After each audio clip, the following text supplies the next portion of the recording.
আসসালামু আলাইকুম, সবাই কেমন আছেন? আশা করি সবাই ভালো আছেন। আবারও চলে আসলাম আপনাদের সামনে নতুন একটা রেসিপি নিয়ে। আমি আজকে আপনাদেরকে তৈরি করে দেখাবো কিভাবে কাঁচা কলা কুসা সহ ভর্তা করা যায় খুব সহজে। এভাবে যদি কাঁচা কলা যদি ভর্তা করা যায় অনেক স্বাদ হয়। খুব সিম্পল একটা রেসিপি, অনেক মজার একটা রেসিপি। এই রেসিপিটা করার জন্য আমি প্রথমে কতগুলা কাঁচা কলা নিয়েছি। এখানে প্রায় 1 কেজি মতো কাঁচা কলা হবে। কাঁচা কলাগুলো একটু ছোটো ছোটো, একদম ছোটো ছোটো করে কেটে নিব, যাতে সিদ্ধ করার সময় ভালো করে সিদ্ধ হয়ে যায় আর কি। এই তো দেখুন, আমি একটু পানির মধ্যে নিচ্ছি যাতে কলাগুলো কালো হয়ে না যায়, সেজন্য আমি এগুলা কেটে কেটে পানির মধ্যে নিচ্ছি।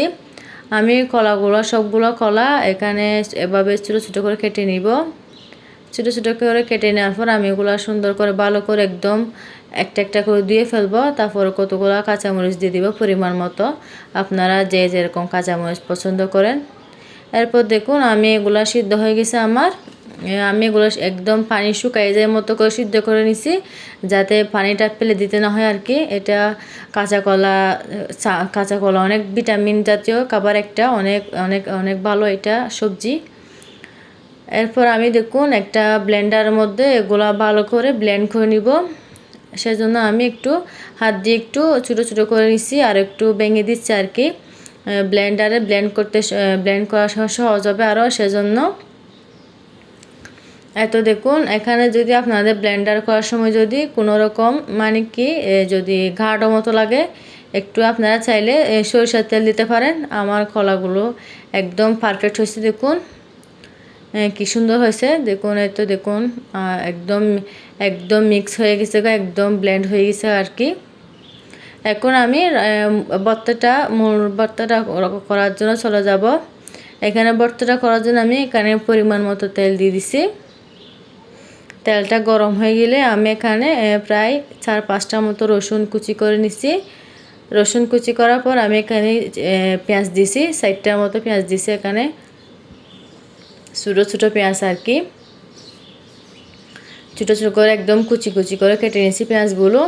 আমি এখন পেঁয়াজগুলো যতক্ষণ না নরম হয়ে যাচ্ছে ততক্ষণ এভাবে তেলের মধ্যে ভাজবো, যাতে পেঁয়াজগুলো একটু নরম হয়ে যায়, একটু ভাজা ভাজা হয়ে যায়, সেজন্য।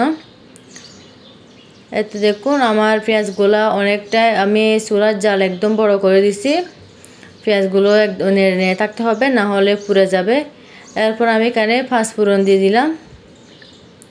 পাঁচফোড়নটা দিলে অনেক বেশি মজা হয় ভর্তার মধ্যে।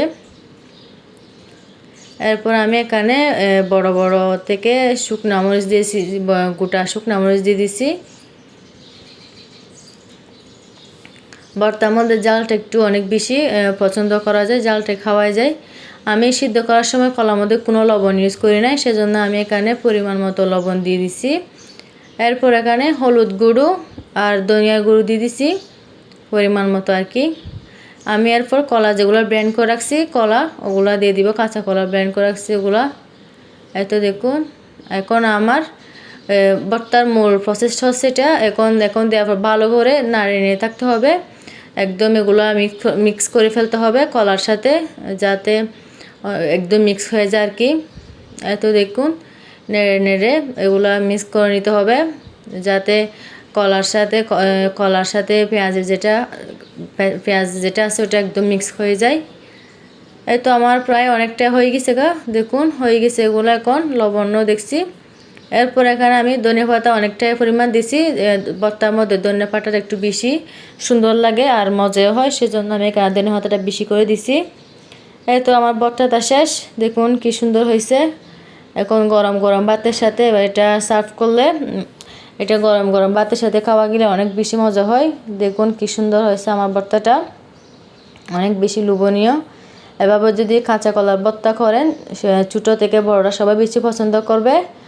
আমার ভিডিওটা যদি আপনাদের ভালো লাগলে অবশ্যই জানাবেন। সবাই আমার জন্য দোয়া করবেন। আল্লাহ হাফেজ।